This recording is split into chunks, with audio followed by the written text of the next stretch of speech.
ơi sụt đây bọc ôn ấp nè lỡ đong ngay nặt pẹt kia đây cứ thử tầm học pẹt hay pẹt sạc là ôi pẹt ăn khăn ngộ lại ní cứ hạt kia về hà rị nè thằng bụng nó thằng bụng nó tiền hà rị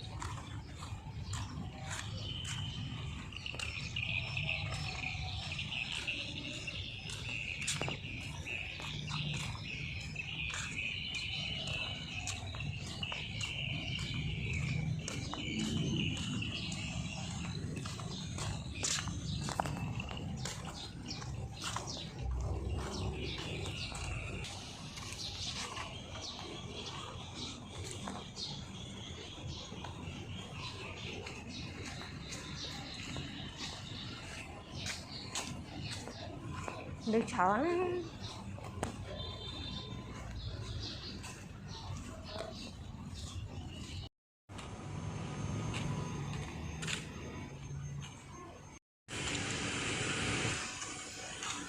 ở đọc chụp về thái dương thời thời cái lạnh